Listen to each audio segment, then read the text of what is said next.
This is CES Tech Talk. I'm James Kotecki, bringing you an interview that I recorded live at the C-Space studio at CES 2023. Enjoy. Welcome back to the C-Space studio here at CES 2023. I'm your host, James Kotecki, joined by not one, but two fabulous guests. To my immediate left, Roger Rajamannar, Chief Marketing and Comms Officer for MasterCard, and Crystal Dunn, a player for the U.S. Women's National Soccer Team, which recently won the World Cup, and you're hoping to do it again.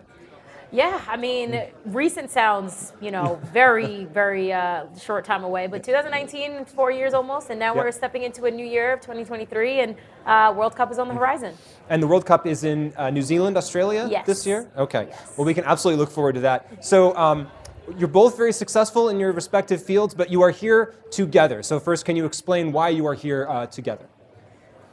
See, firstly, I think I would not like to compare my success to hers. That's a very unfair comparison. She is in the stratosphere out there.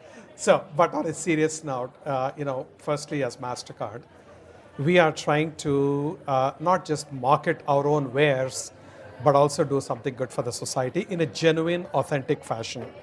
As part of it, what we do is we partner with some of the best artists and athletes around the world, who not only signify the passion with which they play, and also the success that they have achieved in that field, but they're also very purpose-driven. So we're very fortunate that Crystal is our brand ambassador. And so together, she joined me today on the stage at CES to announce the launch of MasterCard Artist Accelerator, which is a platform to help emerging artists build their fandom, monetize their content, be in charge of the experiences that they create. So we're going to really teach them and do everything. And she has done what she has done in the world of sports with her Black Women's Athletes Coalition, or collective as they call it. There are some inspiration that we have derived from it, and we are doing it. So we thought it would be very appropriate for her to join me on the stage, and together we did it. And Crystal, what does it mean to you to make that announcement here at CES?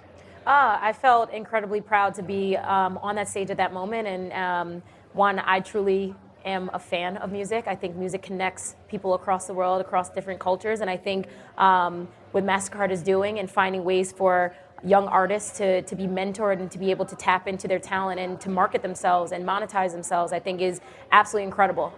So I'm just so proud and happy to be a part of this brand. So what's an example of something that a young artist can come to this accelerator program and do that they weren't able to do before? What will it change for them? So firstly, if you look at the young creator or an artist, they're good at what they do, which is to create music. But they're not so good in terms of marketing themselves, building a brand for themselves, cutting through the clutter and standing out, connecting with the fans, and owning their content and monetizing their content. So what we are trying to do is to create this platform, which is the MasterCard Artist Accelerator, where they sign up. They get access to tools, education programs where we teach them how to do things, including, for example, what is Web3? How do you mint your NFT? How can you provide NFT not just as a vanity badge, but as a gated token that gives experiences to the fans? And how do you monetize those, etc.? We'll connect them to some of the top artists and top producers and DJs and so on. So they get to learn from the people who have already arrived. So it's about plugging into the community that we'll create. It's about learning how to market themselves in the Web3 space and how to really monetize. And we've got a whole robust set of activities and initiatives that are there under this umbrella. Crystal, in the same way, I wonder, have you had to learn and be mentored by others in terms of how to go from, okay, you're really good at your sport, but now you have to be a public figure as well, and that's a whole different set of skills, I imagine. Yeah, I mean, definitely. I think when I was a young player, what these kids have access to now is night and day to what I had access to. If I wanted to be a better player, it was kind of grabbing a sibling and having them, kick balls at me, and I was like, okay, I don't know if I'm getting better, but this is what I have, And I think now kids having access to their mentors and having a closer reach to those that they look up to is absolutely incredible, and I think that's what taps into the growth of the game. Raja, we're here in the C-Space studio. We're talking about advertising and quite a bit. As the head of marketing at MasterCard, what advertising trends are you looking at here at the beginning of 2023? So firstly, we are hardly 1 week into 2023. So I'll talk more in terms of immediate recent past. Right? Sure. So unfortunately, there is a sea of sameness. The advertising load is increasing across all the media. Consumers are being bombarded by anywhere between 3,000 and 10,000 messages every single day, even as their span of attention is shrinking, and now it is less than that of a goldfish.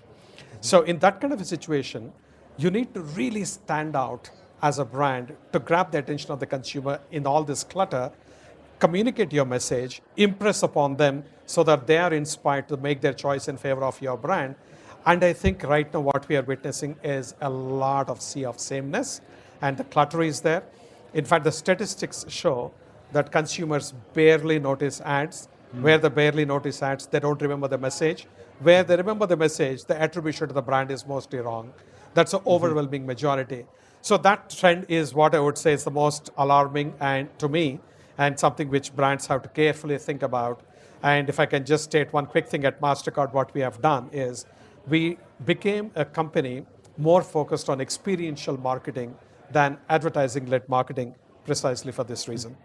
Talk about experiences. A lot of something people are wondering about here in C-Space and beyond at CES is how people are going to be experiencing the metaverse. Is that even the right term to use? We've been talking about it for a few years now. It's increasingly top of mind for folks. I want to ask you both about that. Just first, Raja, starting with you from a perspective of MasterCard. Do you use that term? Do you like that term? Are you preparing for whatever your definition of the metaverse is? I would say it is 1 and 3, which is yes, we use that term and we are playing in that space. Whether I like it or not doesn't matter what it is. But the reality is today, objectively, if you look at it, metaverse gives incredible level of immersion for the consumers. It puts you in that situation, which is fantastic. On the other hand, it is still a clunky experience, with the result of which the scale is nowhere. Like if you look at Decentraland, there are hardly 300,000 people on the platform, and I think others are even lesser than that. And Roblox, which is predominantly gaming, has got much bigger number, but they are more on the gaming side as opposed to really being in a metaverse kind of an environment.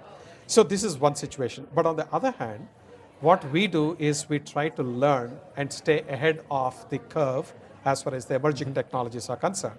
So we played on all the platforms, Horizon Worlds, Decentraland, Roblox, and Sandbox, and we did many experiments. And one of the interesting and important learnings we have is, as small as metaverse is, it offers some extraordinary possibilities. So for example, when we have Grammy Awards, which is one of our long-standing sponsorships, and there we curate experiences, when I talk about experiential marketing, for our customers and card members that money cannot buy, but you can get only with a MasterCard, and that experience is truly priceless.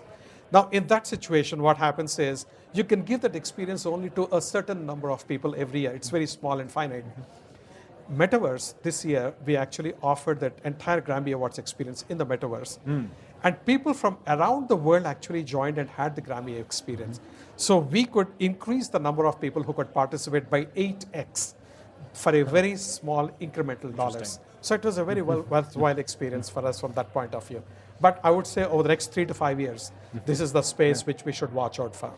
Crystal, are you thinking about sports in the metaverse, what that might mean for players, what that might mean for fans to experience these things in a virtual, more immersive environment? Yeah, I mean, I think the world we live in now is, one, very fast-paced, very, forward-thinking at all times. And I think for me as a player, just, one thing I have heard is fans loving the idea that they have more access to players that they are inspired by. And I think that that's truly incredible, because one thing that MasterCard is doing is providing fans with more of a priceless experience of being a fan. Because, as a player, for me, it's like, seeing a packed stadium, that's what gives me energy to want to, go out and give my all on the field. And, to know that the fans are enjoying themselves while they're able to attend these games is so important for the growth of the game. And I think more companies tapping into giving that experience to fans is only going to exponentially grow this game.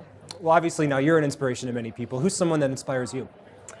Oh man, I mean, I've looked up to so many players that came before me. My college was University of North Carolina, and I know going to that school, I was like, well, Mia Hamm walked these halls, like that is pretty cool, you know? So I think I give a lot of homage to the players that came before me because they're pioneers. They ultimately laid out the path that I'm walking on now, and I think without them, I wouldn't be as strong and confident and an advocate for the things that I'm passionate about today.